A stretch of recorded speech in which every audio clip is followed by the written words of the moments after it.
What do you want? Gerald never thought he would bump into Sarah coincidentally, therefore, he simply replied coldly. I would like to ask you something. After giving me a slap in the face earlier this morning, what are you feeling, and what is your mood right now that you are standing in front of me in this capacity as a waiter?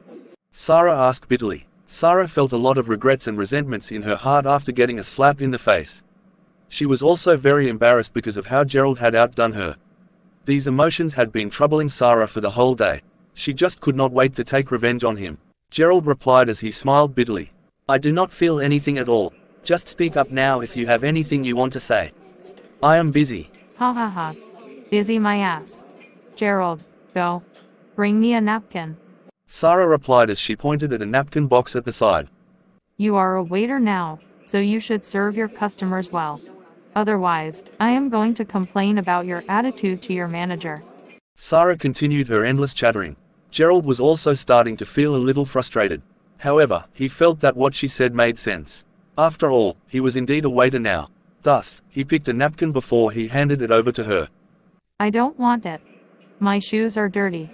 I want you to polish it for me. Sarah replied, as proud as a peacock. Did you hear that? Sarah wants you to polish her shoes for her. HMPH. I initially thought that the Gerald Sarah was talking about was a tall and handsome man. I am really very disappointed after meeting you now. Yes, aren't you supposed to be rich? Why are you working as a waiter in a bar then? It is totally disgusting when a pauper like you who has no money at all pretends to be a big shot who has a lot of money. Sister Zabi was right. Some people are willing to do anything just to save their own face. All the girls sneered as they stared at Gerald. Meanwhile, Sarah still had her foot raised as she waited. However, Gerald did not polish her shoes for her. Instead, he simply placed the napkin aside and said, If you really want someone to wipe your feet for you, you should leave the Maybury Commercial Street. You can go to the bar at the Red Mansion instead. There would also be people who would be willing to lick your feet there. After he was done speaking, Gerald turned around and left immediately. You. Sarah was furious. He was actually asking her to look for a sugar baby. However, after thinking about it, Sarah did not feel that angry or frustrated anymore. Instead, she was actually rather happy. After all of her worries that had been bothering her for the entire day had finally been completely eliminated. It felt as though a huge load had been removed from her chest. She truly thought that Gerald was very wealthy and that it was very likely that he was the owner of the Lamborghini. In short, Sarah had been filled with regrets and had been feeling very depressed throughout the whole day. In the end, when she came out at night to relieve her boredom, she realized that Gerald's status was completely different compared to what she had imagined him to be. He was simply a pathetic jerk who would do anything just to save his own face. She felt much more comfortable now. Just let this pathetic jerk leave now. Sisters, come, let's continue drinking. After returning to the bar, Gerald continued working, and soon, he was finally done moving all the liquors. The entire process was pretty depressing. Gerald figured that there was nothing else for him to do here, so he decided to inform Cassandra that he would be leaving first. Gerald went to the room that Cassandra was in. At this time, there was a group of men and women drinking together in the room. Come, Teacher McGregor. You lost again. You can choose to either drink up this bottle of red wine in one gulp or take off a piece of your clothing. A pudgy middle-aged man who was sitting very closely next to Cassandra at this TME was speaking very pervertedly. I did not lose. It's obvious that you were just trying to trick me. It could be seen that Cassandra really hated this short and fat middle-aged man. She also hated the current situation very much, and she was struggling to deal with the situation. Ha. Do you mean to say that if you lose because I trick you, that means that you did not lose at all? If you refuse to drink the red wine, you should take off your clothes. He. After he was done speaking, the pudgy middle-aged man grabbed Cassandra's skirt as he tried to lift it up. Are you fucking sick? I also finished one chapter. Chapter 241 was the previous one. I forgot to say 3 chapters today. I did it a bit free time now. Let's follow chapter 242 right away. Although Cassandra was also a rather promiscuous person, she still had very high standards for the person she would take an interest in. Therefore, she subconsciously raised her hand and slapped the short and pudgy man right in his face. She then stood up before she picked up the wine glass and poured the entire glass of wine over the man's face. Mr. Zapka, are you okay? The lady boss, Cassie, asked immediately when she saw the conflict. Cassie had already met him before. Mr. Zabka came from Sand Creek and he was actually pretty wealthy as he owned a coal mine. Moreover, Cassie's husband had only won the right to run this bar after Mr. Zabka had invested some money in it. Cassie knew that Cassandra did not have a boyfriend, and she also knew that the latter was a very materialistic person who loved money. One was affectionate, whereas the other had intentions. Wasn't it a perfect match then? How many people would dislike it when they saw a rich man in front of them? However, her assumption was wrong. Unexpectedly, Cassandra was so fierce and did not even give Mr. Zabka any face whatsoever. On the contrary, she even hit Mr. Zabka. You dared to hit me. Mr. Zabka had obviously never gotten hit before. Moreover, he even endured a slap and had gotten a glass of wine poured over his face. Was I wrong to hit you? You should not touch me anyhow you like. Cassandra replied coldly, disgust written all over her face. So what if you are rich? Even if you are rich, can you be as rich as ordinary man? HMPH, you bitch, you were the first person who actually dared to hit me, Desmond Zabka. You will not be able to step out of this bar tonight if I am not satisfied. Desmond roared as he threw the wine glass angrily. At this time, 4 to 5 bodyguards jumped out, surrounding Cassandra immediately. Cassandra was also a little terrified. In fact, she had regretted it as soon as she slapped him across the face. Although she knew ordinary man, he was someone she would never be able to reach out to after all. The person in front of her was definitely a tycoon and a very powerful figure. She could not help but feel a little afraid after calming herself down. Then, you. What do you want then? Anyway, I will not be taking off my clothes no matter what it is. HMPH, that is fine with me. You don't have to take off your clothes, but you will have to finish this bottle of red wine in one breath. Otherwise, this matter will never be resolved. Desmond grinned and opened a bottle of red wine before placing it next to Cassandra. Okay. Remember what you said. Cassandra replied as she took a deep breath. She did not want to prolong this matter any longer. Therefore, she decided to finish this bottle of red wine just so she could leave immediately after that. She picked up the bottle of red wine. Cassandra, it's already getting late. Don't you want to leave yet? At this time, Gerald opened the door and entered the room. Gerald had been listening in on the conversation as he stood outside the door. So, he knew the entire situation that was going on inside. This damn fat man was trying to get Cassandra drunk. As for the way he was addressing her, Cassandra had already instructed him not to refer to her as his teacher when they were both making their way to the bar earlier. Damn it, who is that brat? Get lost. When Desmond saw Gerald suddenly interrupting the situation, he yelled at him with a vicious expression on his face.